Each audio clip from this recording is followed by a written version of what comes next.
everybody. Thanks for joining Wonder Repeat. Tonight we have an amazing person on, Wade May from the Gaia GPS Off-Road Podcast, and an amazing rider, and also a teacher at the Overland Expo. So I can't wait to introduce you to him and learn more of where he's been.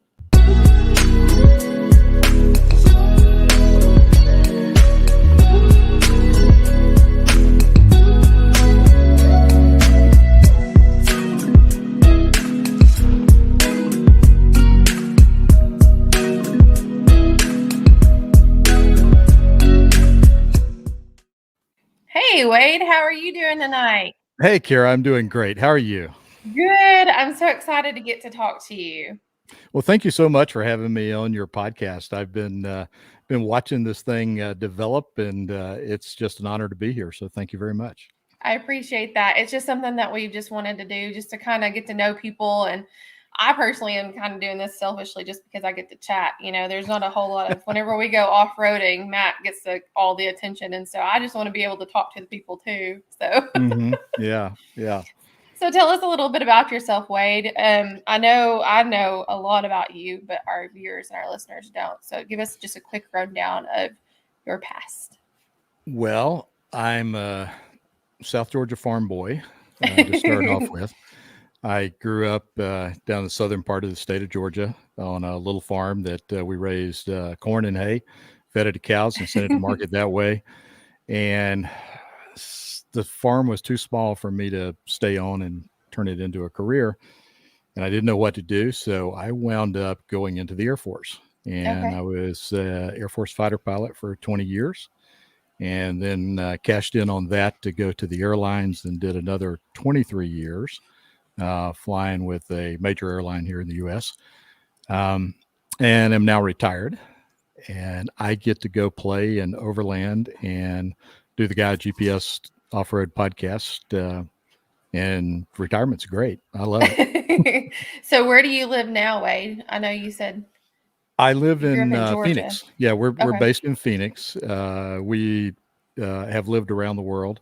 We were in Europe, in the Middle East quite a bit. I've lived in Washington, D.C. But it seemed like every time I came back to the States, I wound up coming to Arizona. I was down in Tucson for a while, then up here close to Phoenix. And my wife is from Arizona. And so this is where we decided to settle down.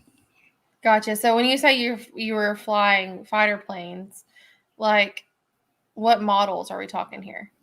I started off, you go through pilot training and you fly. At that time, it was the little T-37 and then the T-38 trainers. And out of pilot training, I got an assignment to the A-10 aircraft, lovingly called the Warthog because it's so ugly. But it was an airplane that was built around a huge gun. And our mission was to go out when the kids on the ground were in contact with bad guys. We were the cavalry. We would come in with that big gun and kind of clean things up in front of them just a little bit. So there was a whole John Wayne aspect of that airplane, but it was a little bit slow and ugly. And but I loved it. But it did the job, right? It did the job. It was a really fun airplane to fly. And then I transitioned to the F-16, which was small, sleek, fast, just a total little sports car. Both of them were single-seat airplanes, so I was the only one in the airplane, and I finished up my career flying in the F-16. That's amazing. It's like one of our viewers here, Mike Thomas, he said it's like having a tank in the air. That's almost exactly what it is, yeah. And the other one, the second plane that you flew, you said that one goes pretty fast. I think you were telling me how fast did you go? Yeah, it's supersonic. I think it's rated at like 1.8 Mach or something like that. And I know they say that if you get above about 800 knots indicated airspeed that you'll blow the engine up. But I can tell you that at 815, I didn't. And but I also didn't pull the throttle back. I just zoomed about a whole bunch to kill some airspeed. I was about to say, were you going back and picking up the pieces of your stomach? I don't think. Yeah, that one scared me a little bit. I was actually, I had run in to try to, we were playing games and I'd run in to try to shoot a guy and I had not done that. And I was trying to run away bravely and I was running away very, very, very, very, very fast. I'm just picturing you like Maverick right now. You're my Maverick or something. I don't know. Yeah. Luckily, I was in the Air Force when that movie came out, and I was single at that time. I bet it did good for you. It was a good thing, yeah. but it's a really cheesy movie. That's not at all what it's like. So. Oh, I'm sure. Yeah. Well, again, like I told you a minute ago, thank you so much for your service. I really am indebted to that. So you landed back in Arizona. Did you ever have any close calls? Or I read in your bio that you sent me that you were you had ejected out of that at one point. Yeah, as I was transitioning from the A-10 to the F-16, I was down in Florida Air Force Base near Tampa. Mary Jo and I had just gotten married at that point, and it was my second solo in the F-16. So by myself, they had some little 2-seat trainers. Mm-hmm. So I think I had 7 hours of flight time, and the throttle came disconnected from the motor. Oh, no. So the engine was running about mid power, but I didn't have any control over it. So they told me if I wanted to, I could punch out over the Gulf of Mexico, but I can't swim that well. So I decided I'd try to bring it back in and land it. And I did, but we ran off the end of the runway. The tail hook didn't catch. I was able to shut the engine down, but we were still going pretty fast at the end of the runway. So I got to eject. Got one swing in the parachute, hit the ground, did a forward somersault. I was only about 25 feet away from the airplane, which had flipped upside down and was making strange noises. And I was pretty certain it was going to catch on fire, explode or something. So I ran away from the airplane, though I thought my left ankle was broken. Just turned out to be a really bad sprain. So that was my my one and only time of doing ejection. That. So, it's probably the last time you really want to. I wouldn't want to do that again. Yeah, it's not something that you put on your resume that you're proud of. So no, not at all. So do you still fly everywhere? Like I know you're doing the Gaia off road. Do you use Gaia in the airplanes? Like tell us how did that become? No, I don't fly anymore. I retired from the airlines and I'm spending my time on the ground. I've get with 43 years of flying, that was enough. I want to see things from the ground level. But I will admit to having used Gaia in the airplane because I was trying to figure out some trails, and they actually have an overlay of the aviation navigation stuff. So I was able to plot kind of back and forth between what I was seeing in the airplane and Gaia and look down and go, yeah, I can drive that. Yeah. So yeah. Mike said A-10 to F-16 is like a Jeep to a Ferrari. Sort of. Yeah. That's pretty good analogy. Yeah. I don't blame you. I would definitely want to have my feet on the ground, especially going that fast, a little bit more slower pace. Yes. Yeah. So what kind of vehicle are you driving now since you're not driving A-10s and F-16s? I have a 2016 Toyota 4Runner that I call Bullet, mostly because I used to shoot bullets. There's this thing called Bullet Silver. It's a silver color. That's what I had with a Jeep. Yeah. And I don't drink very much, but when I do, it's Bullet bourbon. So we just mashed all that together and respelled it, and it became Bullet. So, yeah. That's awesome. Here's one of your amazing trips. It looks like that's the Mojave Road. That is the Mojave mailbox. Yes. So did that one solo. I think that was probably 4 years ago, something like that. Okay. Now, where is the Mojave at? Which state is that in? It's in a little bit of it is in Nevada, but it's primarily in California. It starts at the Colorado River and goes westward if you run it in that direction. Okay. It's actually an ancient trade route. So the natives were going from waterhole to waterhole to waterhole, spring to spring to spring. So the trail, there's no telling how many thousand years old it is. So, but it's really, really cool. I think I was out there for 3 days, saw maybe 5 vehicles. Wow. The entire time. Yeah. It goes all the way across the Mojave Desert. Okay, so do you pretty much have to pack everything in, or is there ways to get gas along the way? Nope, there's nothing along the way. Oh wow. Yeah, I did come out at one point, ducked out a highway and went and got some fuel, and just because I think I had enough to finish it off, but I don't like to run out of fuel. And that was one of the things that cemented me getting an auxiliary tank put on Yeah. the 4Runner. So I now have 40, roughly 45 gallons whenever I'm full. So it gives me a really nice range That's on the definitely what 4Runner. me and Matt have discussed whenever we go full time. We're definitely going to want that longer. There's actually Yeah. a person that's coming to the Moore Expo in April, and we're going to go there and talk to them. That's exactly what they do. I can't remember the full name. I think it's only one type of people that do that, but Yeah, I'm not sure for the Jeeps. The only one that I found for the 4Runner was an Australian built tank, but it was imported by Long Range America. And then there was an installer here in town that was able to, because I am not a mechanic. That's one thing they told us when we're flying airplanes. You fly it, but don't you dare try to fix it because you don't know what you're doing. And with me, they were quite right. So, yeah, so there's an outfit here in town called Toy Pros, Arizona Toy okay, Pros, and okay. they're fantastic. They were able to just put the tank up there and make it all work. And That's it's nice to super. know that it's available for Toyotas too. Yes, very That's much way so. cool. And speaking, I know you had mentioned the Colorado River, and you had told me that you had walked or hiked down in the Grand Canyon twice. No, we Is this? whitewater rafted the Oh, Grand okay, Canyon okay, twice. yeah, yeah, Yeah, yeah, yeah. yeah. So And is now, that what yeah, this is?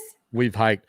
This is actually where the Little Colorado River meets the Colorado River. It's called the Okay. confluence, and that water is that color because there is calcium in the Little Colorado, and it gives us this really amazing aqua blue color, and it's almost Oh, fizzy okay. whenever you get into it. It has a different feel.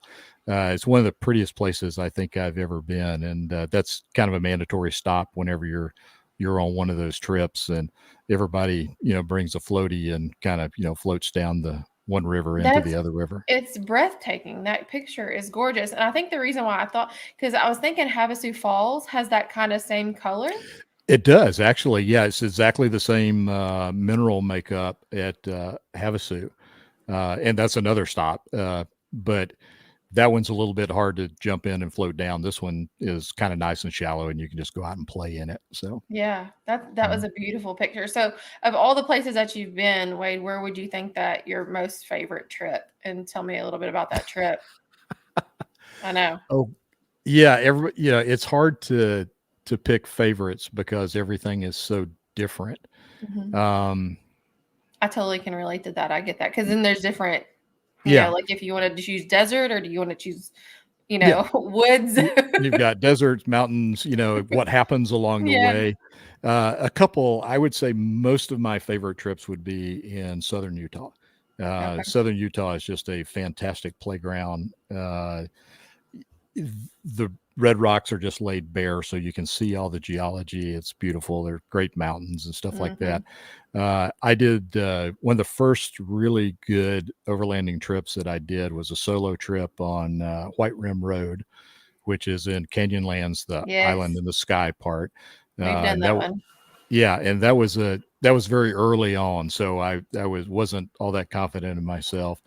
Mary Jo and I went to the Dollhouse in I was just Canyonlands. about to say, Mary Jo just popped in and said, "How about the dollhouse in the Candyland?" Yeah, we went on that one, and of course that's in Canyonlands as well, but the Maze District, Mhm. uh, and it's where Mary Jo learned to marshal, because Now, there's what is about Marshall? Yeah. or yeah, marshaling or spotting.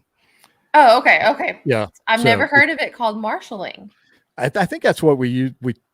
we always had a guy parking our airplane and he was marshaling us in. So I use the words interchangeably, but I yeah, love spotty, that. because she didn't want to drive. So we had to real quick learn, it's like, okay, honey, I want my tires here and here. And, you tell me when to turn and all this good stuff. And it took us 5 miles, took about a half a day to get through there because we were taking it slow and Yeah. stacking rocks and doing things. But the dollhouse itself was just a gorgeous end of that trail. That was part of it. I think we were out for almost a month on that Oh, wow. particular trip. So all in Utah, running the swell and everything else. And we got to help some. Mary Jo's heritage is German, and there were some Germans down at the dollhouse that had a Jeep that wouldn't start. We were able to kind of help them through that and get them out, because a recovery from that far out used to be really expensive. Yeah. So, but very memorable trip. I can't imagine. I think the Maze is one of the places that we haven't been in Utah. We've been to the Island in the Sky, because we did the White Rim, and we've been to Canyonlands. And I don't think we've ever been to the Maze, but we'll have to go there. There's so many places I want to go. Oh yeah. If I had another 2 lifetimes, I don't think I'd ever run out of places to go in Utah. Just by itself. So yeah. So what keeps you grounded there in Arizona? What makes you not want to hit the road full time even? We've been having that discussion because there really isn't anything right now that is grounding us, because I lived here because one, it's where the Air Force decided to kick me out. And then there was just happened to be my airline had a base here. Mary Jo had family down in Tucson. So we were here for a reason. Okay. And now we don't have, any of those ties. And so we've toyed around with the idea of going full time, but we'll see what happens. I think that would be great. Yeah. I've learned in the time of COVID, it's good to make plans, just don't get too attached to them. You never know. Did you have plans for when COVID hit that you were going to do? Yeah. I wound up retiring early because of COVID, but my plan was to we had mandatory retirement at age 65, which would have been last year. And I was going to take the summer and do a solo trip to Tuktoyaktuk, which is the northernmost place you can drive to in Canada. Say that one more time. Tuktoyaktuk. I think I'm saying, yeah, it's a little Inuit village right on the Arctic Ocean in the Northwest Territories. And I just had this thing that I wanted to go there, and I wanted to do that solo all the way from Phoenix to there, and then go to the northernmost place you can go in Alaska, which is Dead Horse. And then I would have, turned around and driven back. So no particular return date. Just take my time. And that was going to be my retirement gift to myself. And of course, the border shut down, and that didn't happen. It might still happen. I was about to say, aren't they open now, or are they to where you could go? Yeah, the international border is open. I don't think at the present time they're allowing anyone into the more remote areas of the Northwest Territories. Just because those people don't have a lot of contact with the outside world. And so if you brought anything in, it would be obviously it would be not good. Yeah. So, yeah. I totally understand that. So what is your involvement? I know you do a lot of things for Overland Expo. That just recently started. What got you into this genre of overlanding with trails off-road? I know you said you wanted to be a rider. Is that something that you've done in the past? Because I don't equate that with pilot.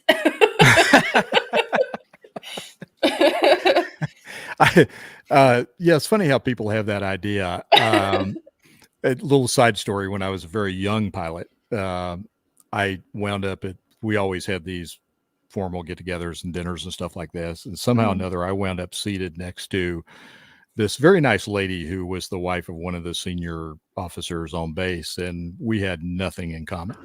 But she was trying mightily to, strike up a conversation. And finally, she looked at me and said, "Do you read?" And my reply was, "Well, I can."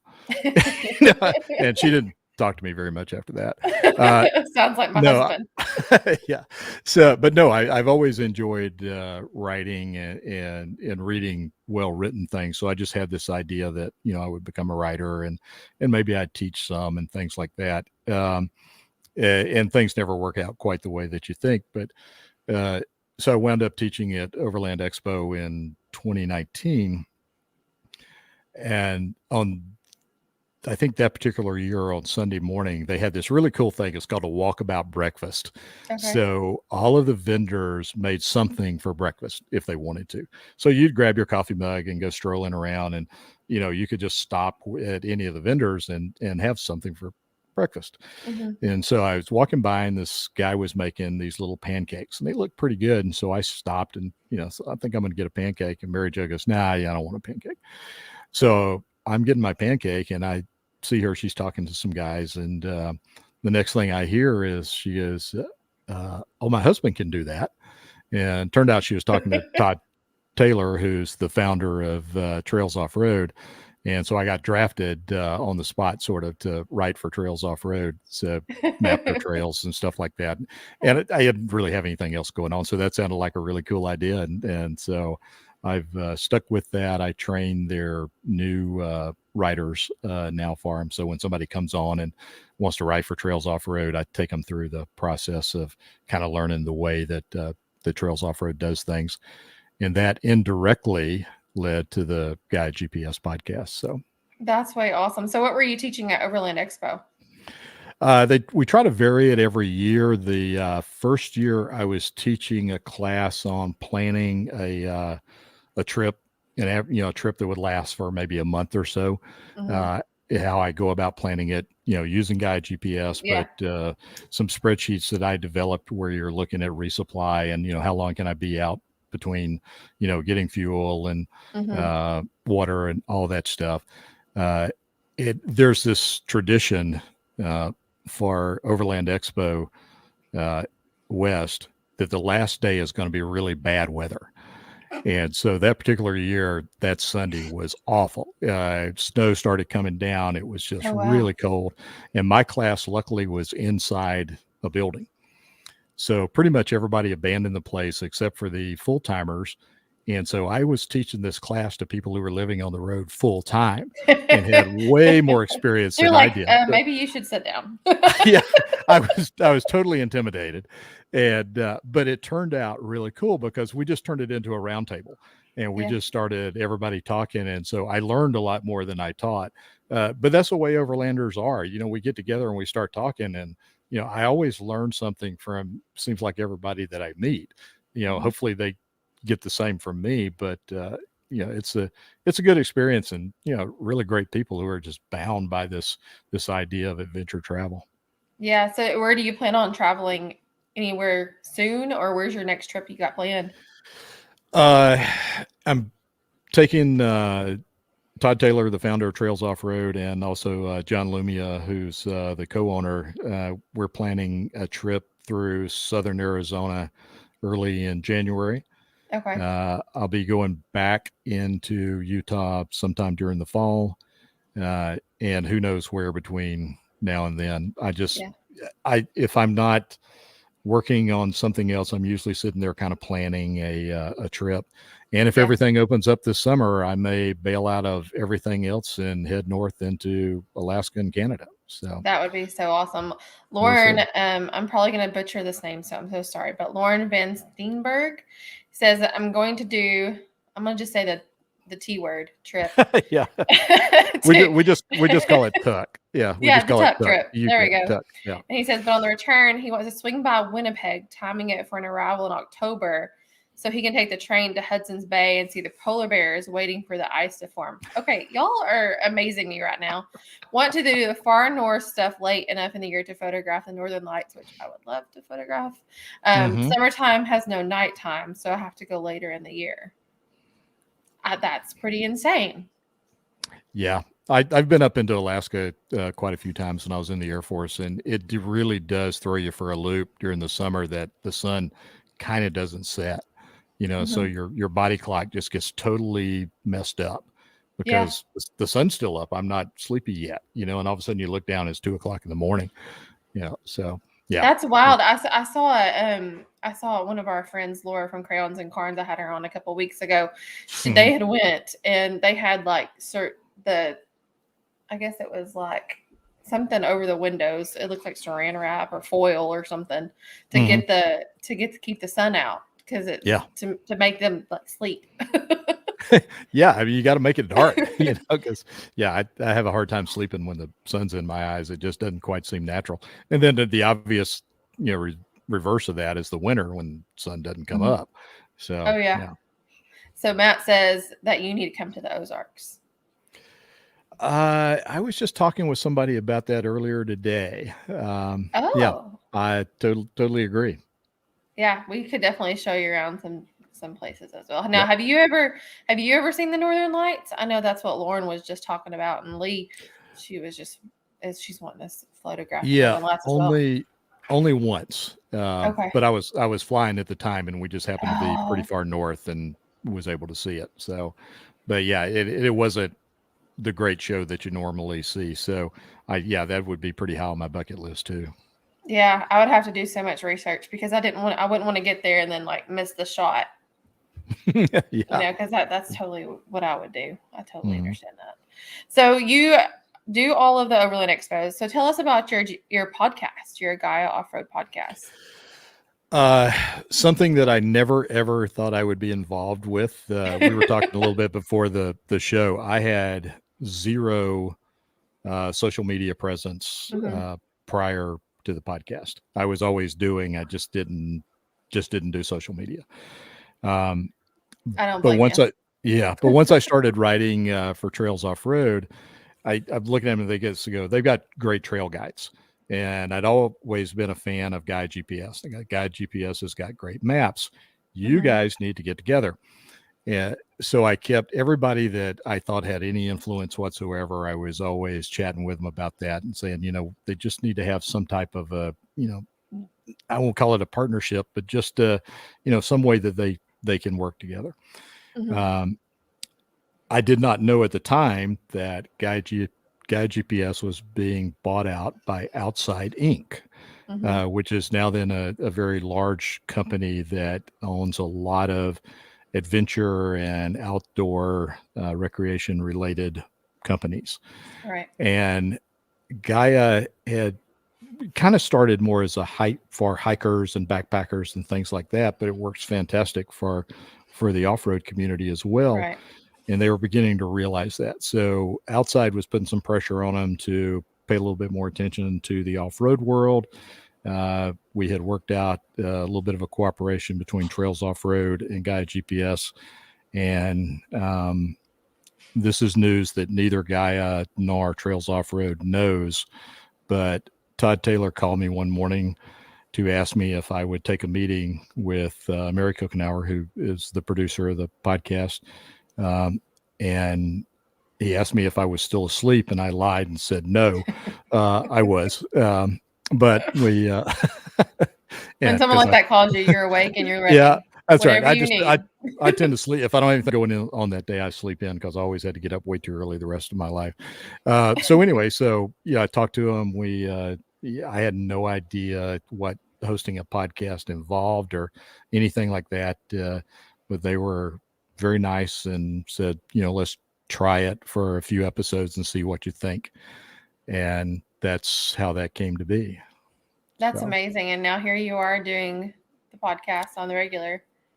Yeah, so this is great because I get the chance to be on the other side of the microphone. So, I'm always the one trying to, ask the questions and steer the thing and all that. So now that I just get to wait and let you lead me around. So this is fun. But I've really enjoyed it. I didn't know if I would or not, but it was an opportunity to talk to people that I had been following. Like I said, I wasn't on social media, but I was a huge consumer of it. I was watching everybody's YouTube channels and all of that. And people that I pretty much, had a lot of respect for, idolized, whatever you want to call it. Now then I get to sit down and chat with them. and Yeah. ask them things that I've always wanted to ask them. So, I mean, it just doesn't get much better than that. That's pretty I cool. learned that Marco was no longer doing the vegetarian thing because of your podcast. That's what I learned. Marco was one of the most fun podcasts to record. We cut out a half hour of just laughing in the middle of that because he is so entertaining and such a truly nice person. Yeah. It seems You like know, he's very genuine. he was, and I have since met him in person, and I mean, what you see is what you get with Marco.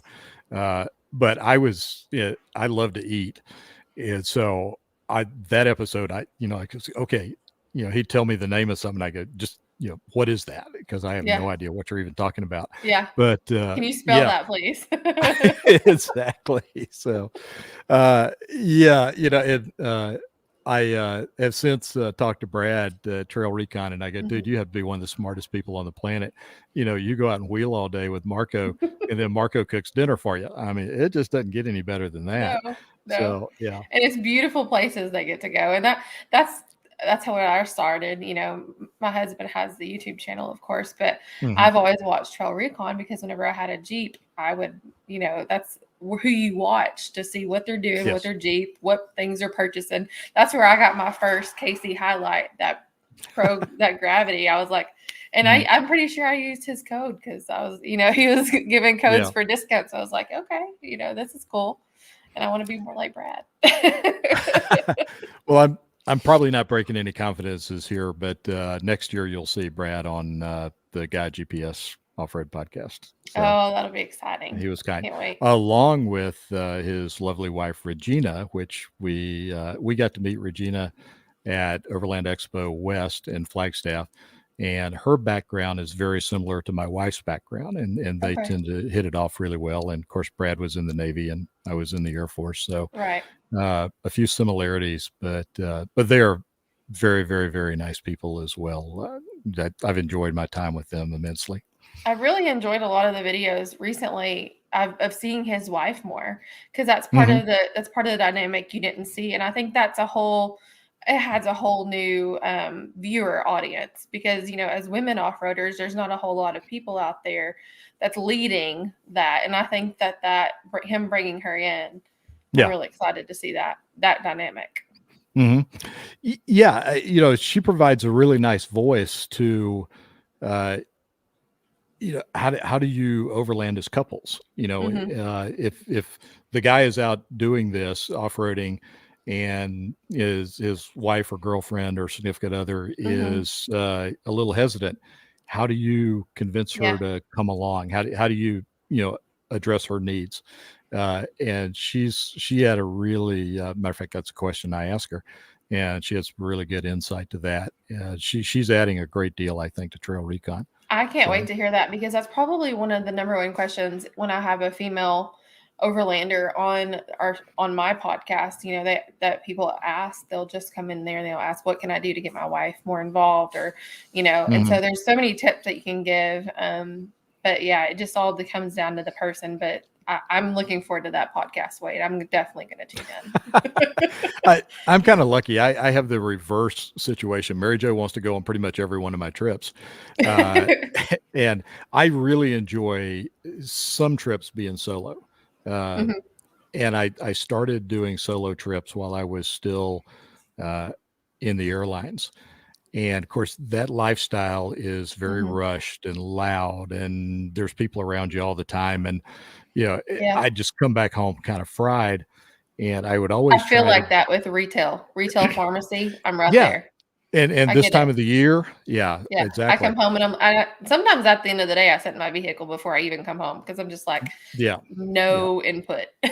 So I would take, solo trips basically just to kind of decompress and, get back into me as opposed to that. And I just love those quiet times out there, when there's, nobody talking to you, there's nothing happening, and you can really be a part of where you are. I've talked to on the podcast a couple of solo overlanders, and we've talked about that, those conversations that you can have with yourself that can go on for hours or days when you're out there by yourself.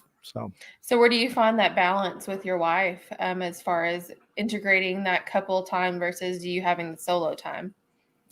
Uh, we just basically kind of sit down and talk about the trip. I mean, there are some Okay. trips that, once I get through telling her, what the trip is, she'll go, yeah, I Mhm. ain't going on that. You know, so, and then there are places that I go to solo and I go, I've got to come back here, and bring Mhm. her because she needs to see this. Yeah, So that we does just, that. we just sit down and kind of keep, working it. She's got her own things that she enjoys doing, and also we do things together, and then we do our own solo adventures as well. I've done the Grand Canyon rafting trip twice with her, but she's done it twice without me. Oh, Uh, wow. yeah, so she's a pretty adventurous gal. Now, is she more of a rafter or does she like to do the whole overlanding thing? I do know, I think I have a picture of a little help that she gave you here recently. Let's talk about this. That's that I'm pretty sure that's Billet. But go But ahead, yeah, yeah. Bullet is the silver Yeah. Forerunner on the left, and we name our truck. So Bella is Okay. on the right. That's Mary Jo's stock 2017 Forerunner. We did put better tires on it, but other than that, it's completely stock. Yeah. I was out in the Kofa National Wildlife Refuge, which is one of the cool places I love to go in the wintertime. You don't want to go there in the summertime. It's about 120 degrees. Oh That's my down in gosh. southwestern Arizona. Uh, First day out was a wonderful day. Nice night camping. Got up, made some breakfast the next morning, pack everything up, and the truck won't start.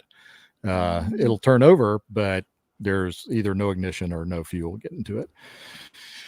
So did everything I could there, and we started doing a recovery, planning a recovery. So I spent the day there, and the next day, Mary Jo came down with her truck and towed me 15 miles out to pavement and Wow. to a trailer that we had tied behind our Ram 1500. And Bullet is currently in the shop getting the fuel pump taken care of. And that's the first time in all the years that I have been overlanding and off-roading that I have been immobilized, Yeah. that I That's couldn't pretty go good anywhere. record. Yeah, knock on wood that it's been a good ride. So I really can't complain. And it Mhm. was a great learning experience for us to. Yeah. I had a little bit of cell phone coverage if I walked about 200 yards away from camp, and I had my Zoleo and everything. So and I had, I just gotten started, so I think I had 4 or 5 more days of food, plenty of water, all that. What So is a Zoleo? Is that like the Garmin InReach? yeah, exactly. It's Okay. kind of an updated version of that same technology. Oh, I would be Yeah. interested in learning more about that because the Garmin InReach is nice, but Mhm. it's got to have major cell phone signal or just some kind of satellite signal. Yeah. Otherwise, it's really delayed.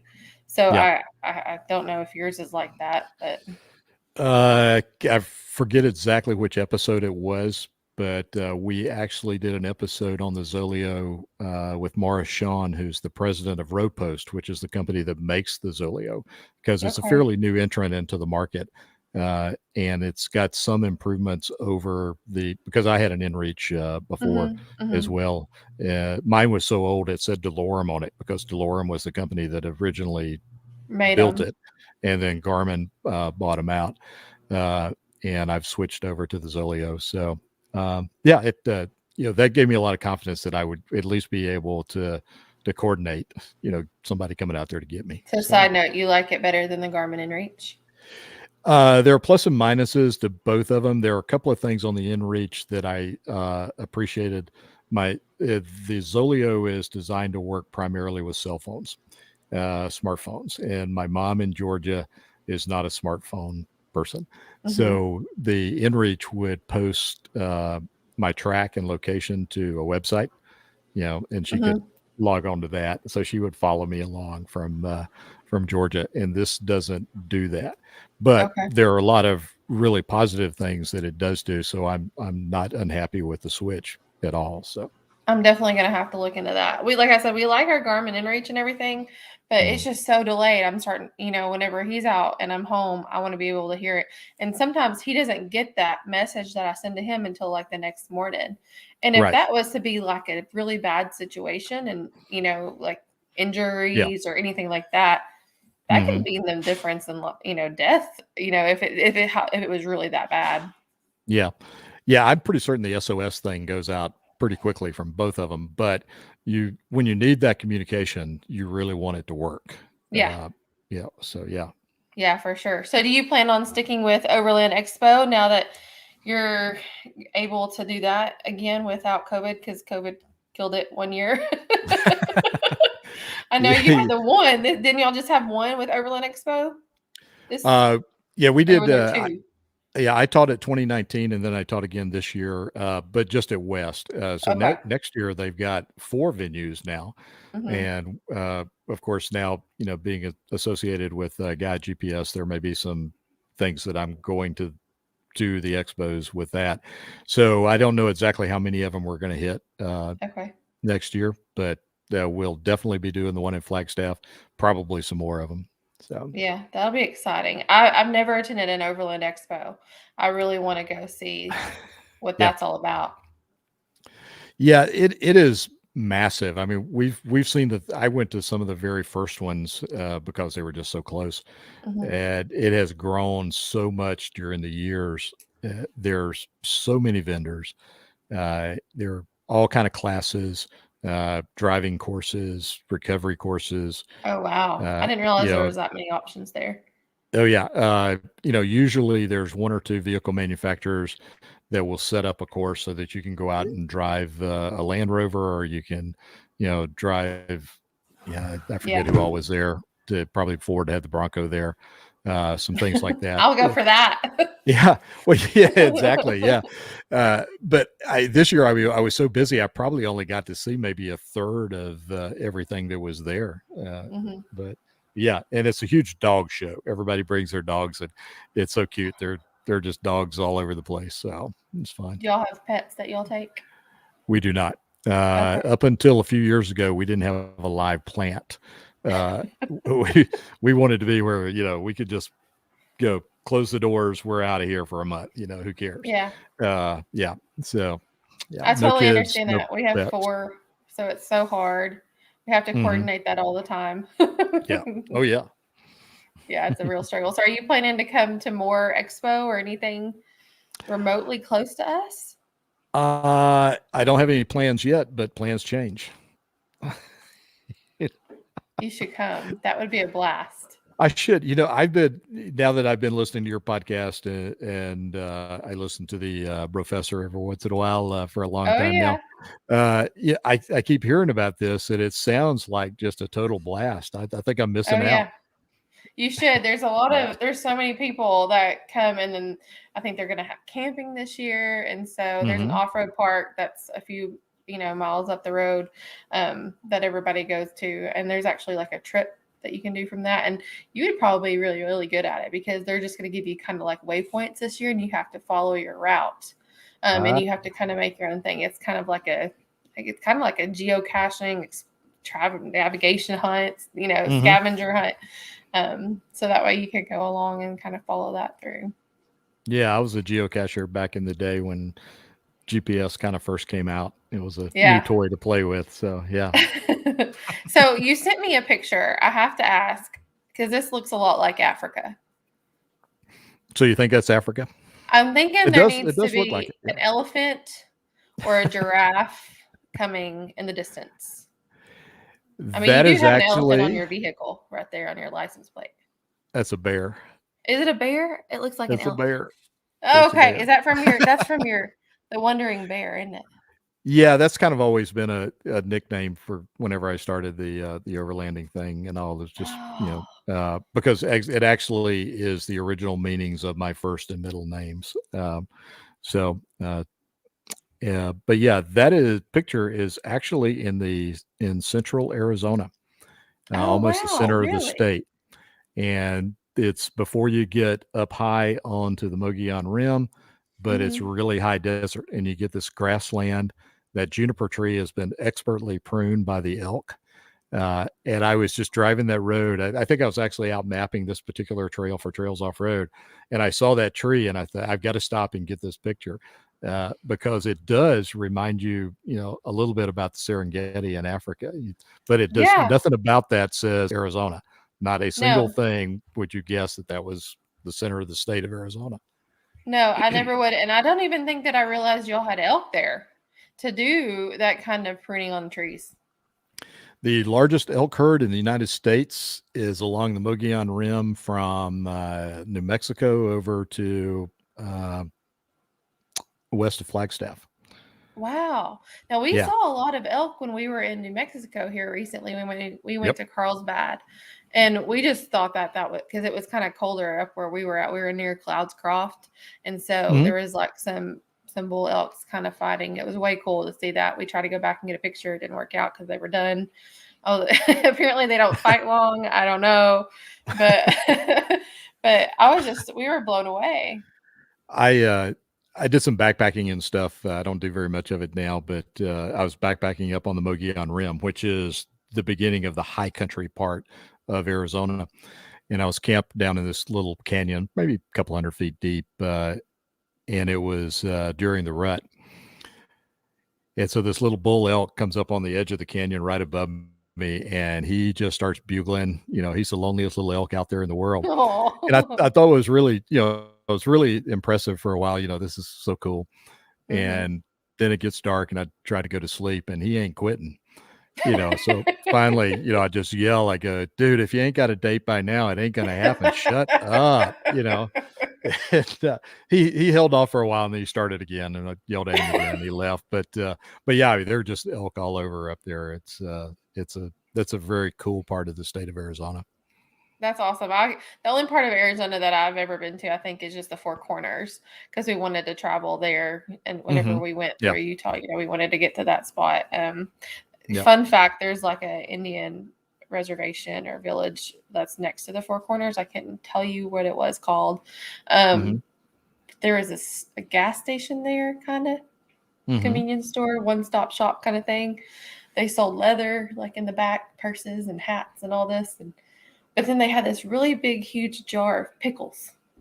And it was like a spicy pickles and like normal pickles. And I like spicy pickles. And so I got a jar of pickles, and then we went on to the Four Corners. I ate my pickle on the little, because it was about 30 minutes till we got to the Four Corners. And so that was the best pickle I think I've ever had in my life. And so on the way back, we cleared out some of our stuff in our refrigerator. Like we threw stuff out so I could have a gallon jug. And we stopped back by those Native Americans were probably really wondering what this white person was wanting all these pickles.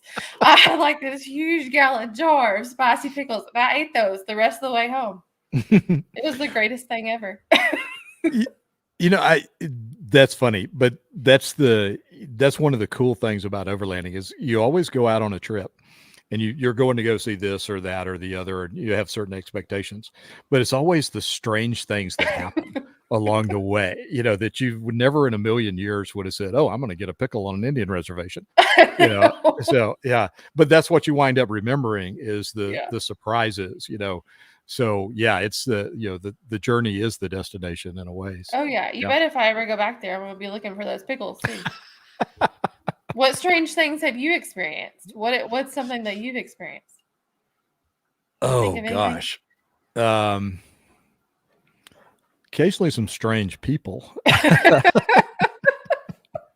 Yeah, we have experienced that too. Yeah, which is why I like to go far off the pavement if I can. Let me see. That's a great question. Let's see. Strangest thing. Nah, that one I'm not going to talk about. There are a couple I won't talk about. You be thinking about that. I'll think about that if something pops up. I'll let you know. So yeah. That's awesome. So tell me about this picture. Where is this one taken at? That is in central Utah on Skyline Drive, which is I think it's almost 100 miles long. It goes through two different national forests that I can't remember the names of right now. Yeah. But it's very high elevation. So you get up to around 10,000 feet, just some amazing views. And I did that earlier this year. Okay. Towards the end of the summer, I think was whenever I went up and did that one. as a solo trip, and I'll be back there again. Beautiful, beautiful area in Utah. Okay, so your wife has given a suggestion for a strange thing. Oh, She said Little Finland and the guy on the North Rim. oh, I'll take the guy on the North Rim for 100. Um, this was a lesson learned early in our when we got serious about overlanding. We had stopped in at the North Rim of the Grand Canyon and we're going to spend the night en route to somewhere else. And we had gotten reservations to have dinner at the lodge there. And this gets into planning versus taking advantage of those unique opportunities. So while we're waiting to go into dinner, it's dark and we're looking out across the Grand Canyon from the north to the south, and you can see the lights of the South Rim and all that. And there was this older gentleman with this long beard, very long face, kind of a hawk nose, very lean, obviously an outdoor guy. And we started chatting with him. And he was extremely knowledgeable about the canyon and everything. And we were having a great conversation, and we got called to dinner.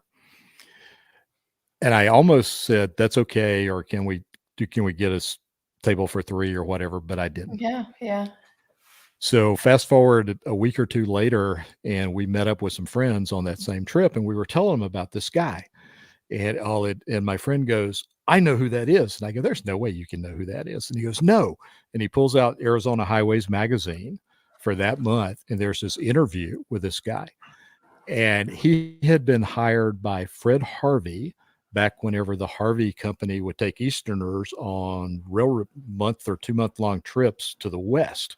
And the Harvey company actually developed the most of the South Rim of the Grand Canyon. And it was, your tour was great food and great lodging and all that. And Fred Harvey had went to Europe to hire chefs. And he hired this kid who I think at the time was 17 or 18 years old, but he could cook, and brought him to the Grand Canyon to cook. And that guy had been there since then and had hiked the canyon, a lot of times, seen all the history and everything. And I could just, slap myself for going. That has to be one of the biggest regrets. Yeah, I don't remember what I had for dinner, but I remember that I didn't get to talk to that guy anymore. And so from that point on, plans are plans, but go in the direction that you need to go. When there's something interesting, when there's pickles, go get the pickles. When it's a guy that's got a heck of a history, talk to it. Don't be so stuck with your plan that you can't take advantage of what you find. So, yeah, that's some very wise words right there. Yeah, it's learned from not being very wise. So that's usually the way lessons are learned. Yep. Yeah. Dang. But yeah, I have no idea what we had for dinner. Man. I would have been happy with a peanut butter and jelly sandwich a couple hours later if I'd have, listened to my gut and talked to that guy. Yeah. So goodness gracious. So you got to go back and find him. Yeah, he was married, and he had bought a mining claim, and he lived off grid with his wife. There was no power that went out there or anything else. And this whole story was, about his house and how wonderful they had made it and all this kind of stuff. Super interesting character. So I bet the stories that he could tell. Yeah, exactly. That I missed out on. So yeah. Thanks, man. You just kick yourself. Yeah. So thank you, Mary Jo, for pointing that out. Reminding him of the guy on the North she's about 2 rooms over watching this thing live. And Thank you. I appreciate that, because now that was a very good life lessons that you just shared. So now, where is this at? That is actually in Canyonlands. Okay. I was about to say it looked like because I could see the tops of the white. Yeah, and that is Island in the Sky. And I can tell you the minute that was taken, because that photo, what you can't see, is the White Rim Road down there, on the bottom of it. Right. And Yeah, that was on Saturday, the 27th of 2014 at 11:40 in the morning, because when I saw 3 vehicles down there driving the white rim, I had been to Overland Expo once or twice at that point and knew what overlanding was and everything. But that is Mhm. the moment that I decided that I was going to get serious about doing this, about being able to go out for it, because I had a little 2-door Jeep TJ, which is Yeah. great for running around local trails and all that, but it is Mhm. not something that you want to take out on a month-long trip, No, you know? no, you can't store So much room in there. yeah, that's right. There's no room, and it's great on the trails, horrible on the highway, all of those things. So that photo I have kept because that's the moment that I said, "Yeah, I'm gonna do this." And Mhm. it took me a little while to settle on the Forerunner and to get it built out and everything. But that was the first long solo trip I did. I went back and did the white rim. Um, and by that time I realized that the white rim was not the end all be all for overlanding, but it was something It's that I just gorgeous. had to do. But it Yeah, is and it's gorgeous. it's Yeah. it's gorgeous. I feel just looking at your picture there, Wade. I feel like I was kind of cheated on the white rim, and I Hmm. say that because there was a fire in Oh. Utah that had just started, probably about maybe a day to 2 days before we hit the White Rim Trail, and Hmm. so all of that smoke had come in, and so it was all so hazy. We Yeah. couldn't see. I mean, we probably could see to those first pillars, maybe that low, but everything was just, and it just kind Hmm. of sat there, So looking at those pictures, I think I don't remember much of those views. Like I remember some of them when we first started, like when we did the Shaper switchbacks, like Yeah. there was pretty views out there, but Mm. it was the Pat Creek fire that had Yeah. started and it burned, Mm. all recently. It was crazy. Yeah. So people put Yeah. out I mean, your campfires. that's right. Don't burn it down. God. Um, yeah, I mean the views from up at on top, island in the sky, looking down are fantastic. But I mean, driving the entire white rim is just, your jaw just stays dropped because See, every yeah. time you look in a different direction, it's just completely amazing. Yeah, I just love that whole area Yeah, of I Utah. definitely want to go back. I definitely want to go back and see more of the further views. And I think that's one of the reasons why I want to go see the Grand Canyon. I've never seen the Grand Canyon either. There's just Yep. again so many places to go. Come on out here to Arizona. I think I know Yeah. where they are. Yeah, we'll have to come out there and visit you. Now, this looks more like Colorado. It looks like Colorado, but that is also in Utah. That is, Really? we Okay. talked about Skyline. No, wait a minute. I take that back. This is not Skyline. This is in Okay. the Fish Lake National Forest Okay. in sort of south central Utah. But you get up above the tree line there. I think we're up around 13,000 feet or so in that shot. Uh, and it is Gotcha. very Colorado-ish. It is Yeah. not. It does not appear to be Utah, which is amazing to me. Is you can find these little micro places, just like the Mm-hmm. Arizona picture where we go, that's not Arizona. Well, this doesn't look like most people's idea of Utah either.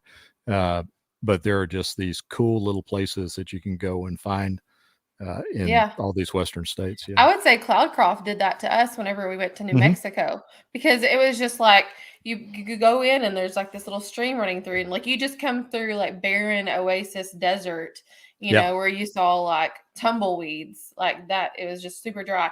And then you cross over into this other like totally different ecosystem where there's elk and these Hmm. pines and firs and like it's just the temperature drops and it's like where are we? I'm not in New Mexico. This isn't New Mexico. Yeah, most everything here is elevation dependent. Hmm. So, I mean, we love Arizona because in the summertime we can go up high, eight, Yeah. 9,000 feet up on the Mogollon Rim and, be very comfortable. And then in the wintertime, we can run the lower deserts, and do the same thing. So we have a little something year round that we can, get away and go play in. We have beautiful fall foliage, but I think the only elevation that we can get to is maybe 1,000 feet. Mm. Maybe. Yeah, we don't have the fall foliage. It's really, really small places. Every once in a while, you'll find a cool aspen grove that turns, perfectly golden in the, Oh, see, I want in to the see the yellow fall and aspens. everything, but that's about it. So, Yeah, yeah. I definitely want to see the yellow aspens. Now, this looks more like the white rim too. This is actually going into the dollhouse. This is the trip that Mary Jo and I took Okay. into the dollhouse. We came in from height crossing. So we didn't go around to the ranger station. We Okay. just called and let them know we're coming in. And so this is approaching through some, I think it's BLM land or whatever, to go into the Okay. park. And I just thought that, I just love the red rocks, and this is Broad Mhm. Valley. And the really fun part of the trail started over by where that little spire Tower. is. Yeah. Yeah. It got real interesting after that. Oh, I bet. And this looks red rockish too. It is, but that's in Arizona as well. That Oh, is wow. up on the Arizona Strip, which is Okay. the part of Arizona that's north of the Colorado River and the Grand Canyon, and that's at Toroweep. That's the campground at Okay. Toroweep. Yeah, and so we backed. We were there earlier in the fall. First time I had ever been to Toroweep and Whitmore Overlook, or the Arizona Strip for that matter. So yeah, That's a way cool camp spot right there. it was pretty nice. We're very happy to get that one. I think there are only 9 or 10 spots, and you can reserve camping there, but you can't reserve the spot. So you just take whatever's Oh. available. And if you don't have a campsite, you've got to bail out of there before sunset. So Wow. yeah, we're very lucky to get that one. Because I was going to remember that number 7 there. I Yeah. was like, campsite number 7. I want to go to stay at that one. Yep. If nobody's there, it's all yours. So what made you go from, I know obviously a 2-door TJ is not very good, but you went to a Toyota. So you totally flipped the spectrum there. So why not choose a Wrangler? What made you to go to Toyota side? I actually wanted a Land Cruiser. Okay. Everybody wants a Land Cruiser, and I could never find one that didn't have a million miles on it or whatever. I would actually leave notes on people's windshields whenever I found one. Said, "Please call me." A few of them Really? did. Yeah, yeah. A few of them did and said, "Yes, but my grandson would kill me if because he's going to inherit this Land Cruiser." So I looking around, I just decided I'm going to go with a 4Runner. I actually bought it used, got a pretty good deal. And it has very much evolved over time. The rear seats are out. I've got a Goose Gear platform system back there. I can actually sleep inside the truck if I want to. Okay. I saw you had the rooftop tent, which is a nice rooftop tent, by the way. It is. We just bought that. Oh gosh, I don't know, maybe 4 or 5 months ago.